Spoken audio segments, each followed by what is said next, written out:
The foolish snakes. There was a king in a small kingdom. He had a son who was very lean and used to keep ill health all the time. The king tried all the doctors in his kingdom, but the prince's condition showed no improvement. No one could identify his disease. Actually, a strange species of snake had entered his stomach and started living there, feeding on the food eaten by the prince. No one was aware of this fact. The dejected prince lost his patience and went away to a far off place and started living in a temple. He would daily pray to God to cure him. The temple in which the prince lived was in another kingdom.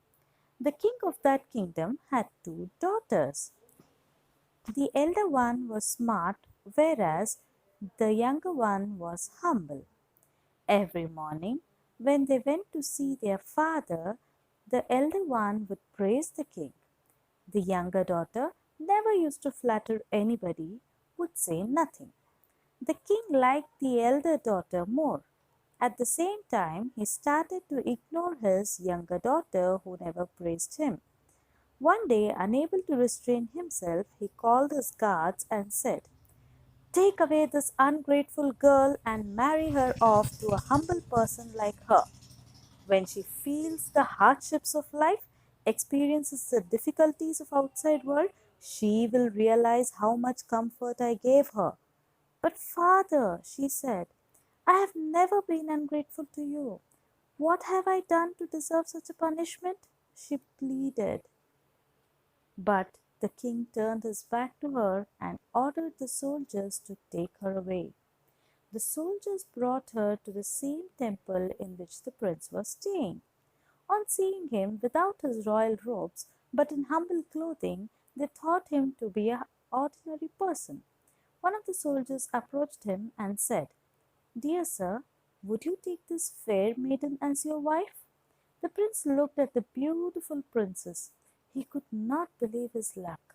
He smiled and said, "I will, if the lady so wishes." The princess was also attracted towards this young man. They were married at the temple on the same day. After the marriage, the soldiers left them and went back to the palace to report to the king. The newlywed couple started to a new destination to start a life. On the way, the prince asked his wife to stop. "What is the matter, my dear?" she asked with anguish in her voice. "I am feeling very tired. I have a strange illness which is incurable. I am very weak and keep ill health. Even now, I am feeling very tired. Please go and get me some water," said the prince. As she left, the prince laid down near an anthill and immediately fell asleep due to fatigue.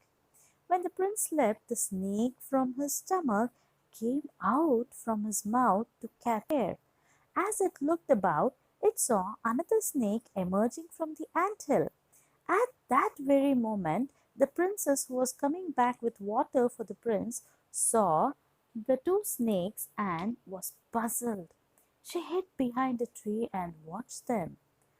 "Are you not ashamed of tormenting the prince like this?" asked the snake from the anthill.